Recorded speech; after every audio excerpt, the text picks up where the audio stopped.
সালমান হত্যার প্রধান আসামি তার সাবেক স্ত্রী সামিরা হকের তৃতীয় স্বামীকে ঢাকার হাইকোর্টের বারান্দায় ঘোরাফেরা করতে দেখা গিয়েছে, এমনটাই জানিয়েছেন প্রত্যক্ষদর্শী।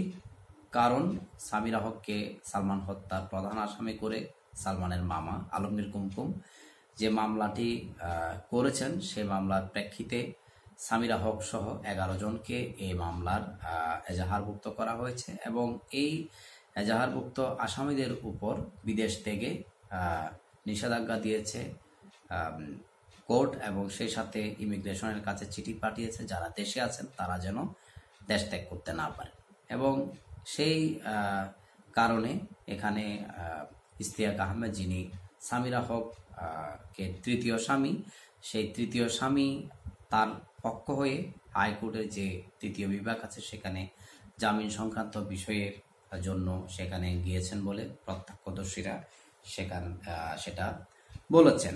এবং এই ব্যাপারটি সোশ্যাল মিডিয়া সহ বাংলাদেশের মেইন স্ট্রিমের যে মিডিয়াগুলো আছে সেখানে ফলাওভাবে প্রকাশিত হয়েছে।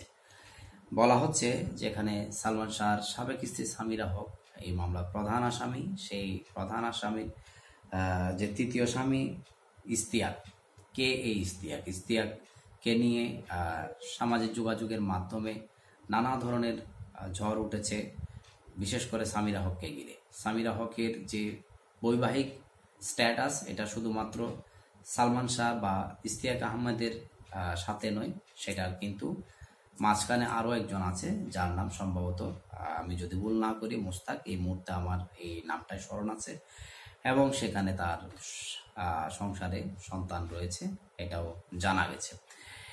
এরপরও এই ইশতিয়াক আহমেদকে তিনি বিয়ে করেছেন এবং তার সাথে বর্তমান বৈবাহিক অবস্থান তার সাথে তৃতীয় স্বামী হিসাবে।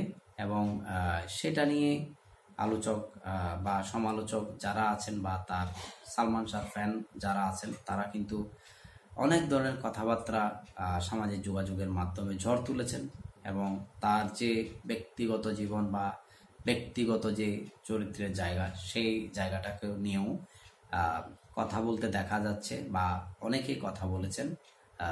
এই যে মানুষ 3টা বিয়ে করেছে, তার সালমান হত্যার যে প্রধান আসামি, তার বিষয় নিয়ে যারা সালমান ভক্ত তারা তাকে এই অভিযোগে যে অনেকগুলো উত্থাপন তারা করছে, এটা আমরা সামাজিক যোগাযোগের মাধ্যমে দেখছি। যদিও এটা কোর্টে বিচারাধীন, হত্যার যে ব্যাপারটা আসামি যাদের করা হয়েছে কোর্টে ফয়সালা দিবে এই বিষয়টার সর্বশেষ রেজাল্ট কি বা ফলাফল কি বা সুরাহা কি, সেটার জন্য অবশ্যই আইনের যে জায়গাটা সেই জায়গাটার জন্য অপেক্ষা করতে অবশ্যই হবে। এরপরে ব্যাপারগুলো প্রকৃতপক্ষে কে খুনি না সেটা তখনই বলাটা শুদ্ধ হবে। তো যাই হোক, ইশতিয়াক আহমদকে তিনি বিয়ে করেছেন 2023 সালে। তো এই ইশতিয়াক আহমেদ আবার তার বাবার বন্ধু বা বয়সী, এই ধরনের অনেকে বলছেন। এই মানুষটা আসলে কে? ইশতিয়াক আহমেদ তিনি একজন ক্রিকেটার এবং ক্রিকেট ভাষ্যকারও অনেকে বলেছেন।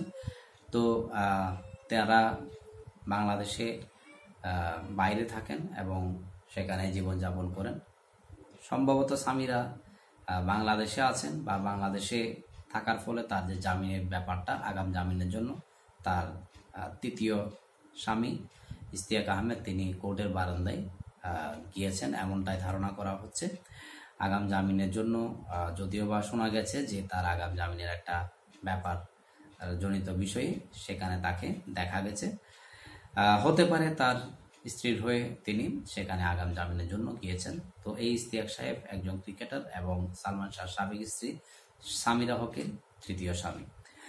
ভালো থাকুন, সুস্থ থাকুন, সবার জন্য শুভকামনা। আসসালামু আলাইকুম।